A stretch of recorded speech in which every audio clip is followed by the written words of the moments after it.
Hello everybody, I shall be teaching only one unit, that is unit 1 of paper 3 cell biology. I shall prepare small audio clips of the topic and I shall post it on Classroom. Here we start the discussion on first topic, cell membrane or plasma membrane. Actually this topic we had already started before the lockdown. Anyway, again we repeat it. This picture showing the outer covering, that is this plasma membrane or cell membrane. Other cell organelles like nucleus, the endoplasmic reticulum, Golgi complex, lysosomes and mitochondria are also seen in this picture. As we know that all the cells they are bounded or covered by thin membrane called cell membrane or plasma membrane. Plasma membrane, this is a biological membrane and it separates this inner protoplasm and outer surrounding, that is the outer environment. And this plasma membrane serves some important functions like protection of the cell, transport of nutrients, maintenance of the protoplasmic ionic concentration. These are the some important functions of plasma membrane. One thing you should note that this plasma membrane or cell membrane is not rigid, it is not hard structure. It is a semi-fluid structure, it is a dynamic structure. It is like fluctuating like waves in ocean.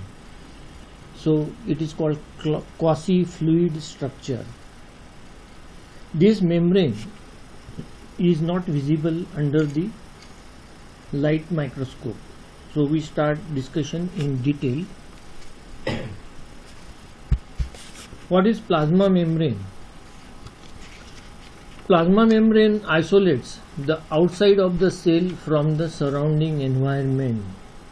Surrounding environment is blood in multicellular animals and it may be water for unicellular organisms.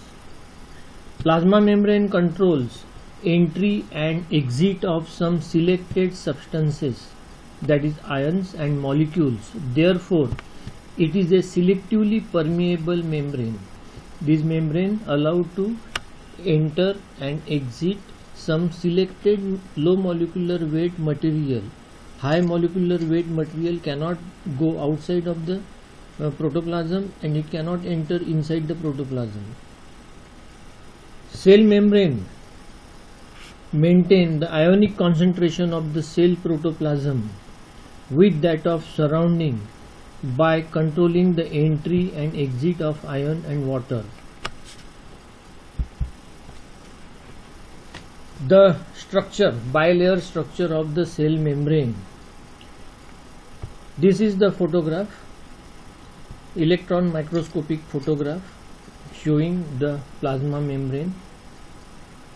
Actually, this membrane is not visible under the light microscope. This is the picture of electron microscope, and under electron microscope we can observe it like dark, light and dark light and dark bands. This is a light band and it is a middle portion of the membrane called phospholipid bilayer.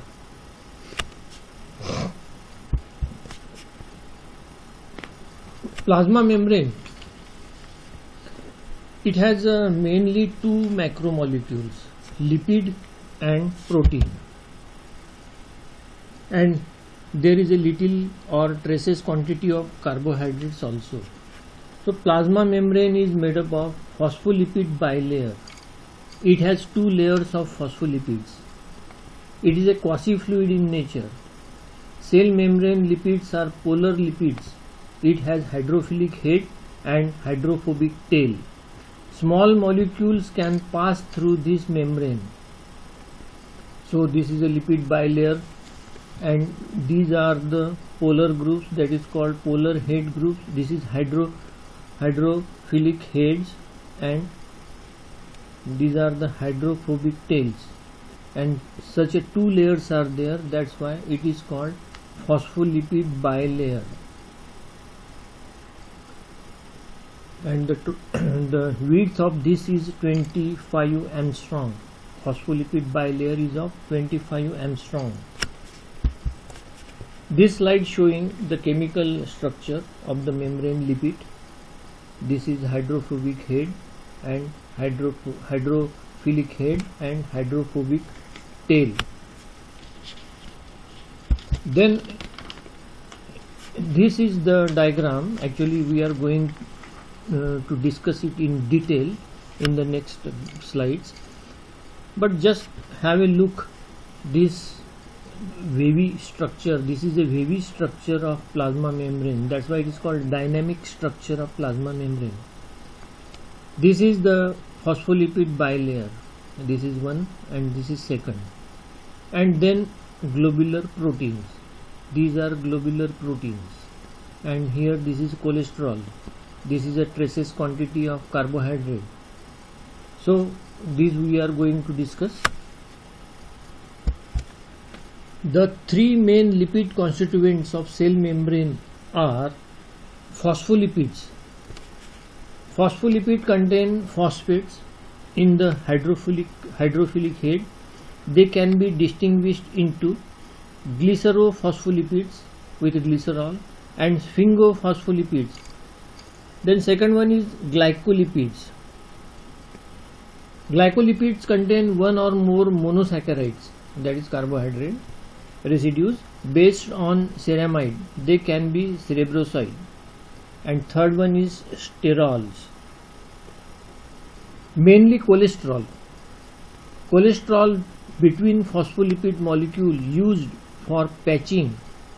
So small, other than water and iron, small molecules can't get through, and it helps keep optimum fluidity. What does it mean? Cholesterol is inserted in the phospholipid bilayer. This is the cholesterol inserted in the phospholipid bilayer.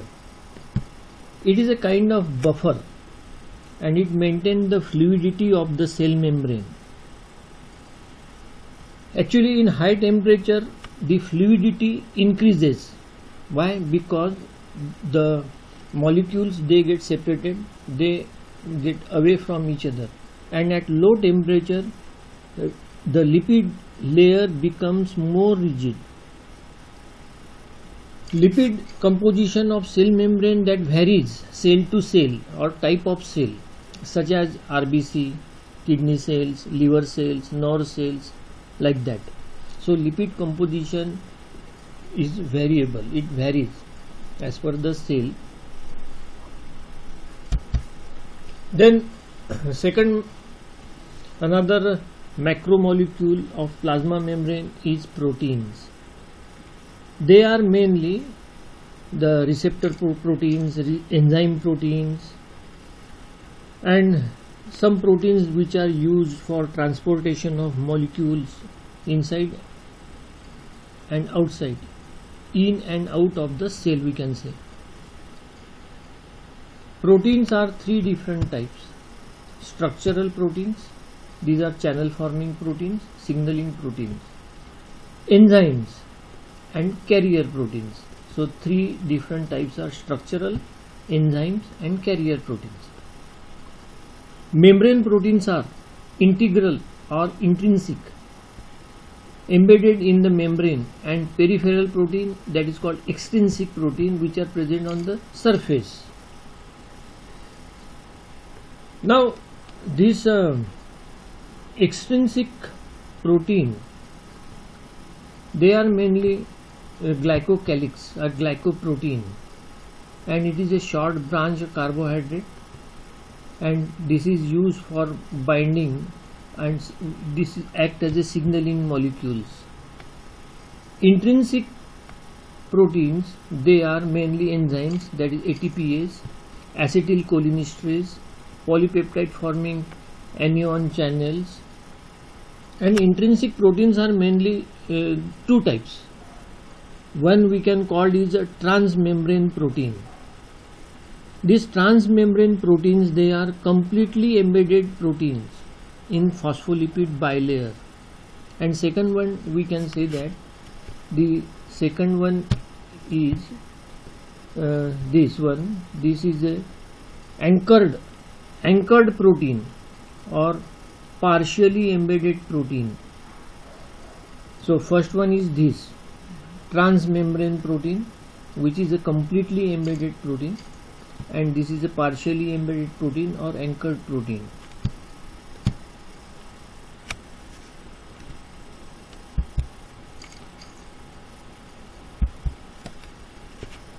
Now, models of the cell membrane. I don't know actually it is included in your syllabus or not, but we just discussed this model. First model, that is Gorter and Grendel in 1925. First to suggest possible structure of the cell membrane, suggested that cell membrane is composed of lipid bilayer, no consideration of protein. What does it mean? In this model, there is no consideration of, there is only consideration of phospholipid bilayer, only consideration of phospholipid bilayer, and there is no consideration of protein, integral protein or peripheral protein. So obviously this model was discarded because it could not explain the transportation of molecule. Only it can explain the transportation of water, carbon dioxide, oxygen and all that, but it cannot explain the transportation of sodium, potassium, glucose, amino acids like that. So this model was discarded. The second one is Danieli-Davison in 1935, which is called sandwich model. Lipid bilayer is associated with outer layers of globular proteins, no consideration of integral protein. Here this is the picture, the lipid bilayer, phospholipid bilayer, and these outer proteins. So it is a sandwich model. The consideration of peripheral proteins only. Actually lipid bilayer is there, but here there is a consideration of proteins, peripheral proteins only. This model was called sandwich model. Phospholipid bilayer, this phospholipid bilayer is sandwiched in two proteins layer. This model was also discarded because this model also could not explain the transportation of molecules. The third one is Robertson unit membrane model in 1950. Consideration of completely embedded proteins and no consideration of partially embedded protein. Again the research shown that in the 1950 unit membrane model there is a consideration of the only completely embedded proteins, transmembrane protein. This model also discarded because this model could not explain the active transport of the molecule. Since there is a transmembrane protein, this may explain the osmosis and diffusion, that is passive transport, but this model could not explain the active transport. Now last, in 1972, Singer and Nicholson fluid mosaic model. The fluid mosaic model of the cell membrane. The membrane is considered to be quasi-fluid structure in which the lipids and proteins are arranged in a mosaic manner. This we have already discussed. The phospholipid bilayer is a quasi-fluid. It is not hard, but it is a quasi-fluid structure in which proteins are embedded, and it looks like as a mosaic structure. This model explains all the properties of cell membrane, passive as well as active transport.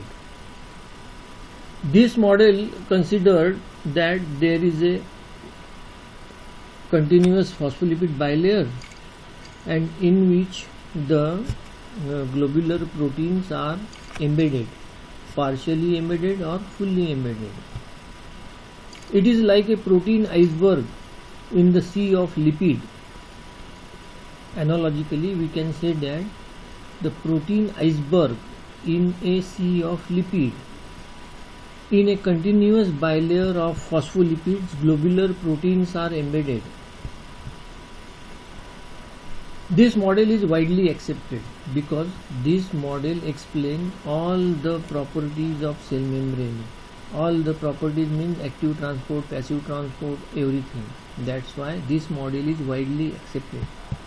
It has extrinsic, peripheral and intrinsic integral proteins. Peripheral proteins are structural, signaling and receptor proteins. This we have already seen. They can be dissociated from the membrane. They can be dissociated with the help of some experimentation. Integral proteins are ion channels or carrier proteins and ATPase enzymes. They do not radially dissociated because they are integrated or they are completely embedded into the phospholipid bilayer. That's why they do not radially dissociated. Integral proteins are completely or partially embedded. Completely embedded proteins, they are channels for passive transport. That means channels for osmosis and diffusion. Partially embedded proteins, they are carrier molecules for active transport. Partially embedded proteins can move freely in a lipid phospholipid bilayer. Now, this is proved by today's advanced experimental techniques such as nuclear magnetic resonance and electron spin resonance have very much proved that or very much proved the authenticity of this model.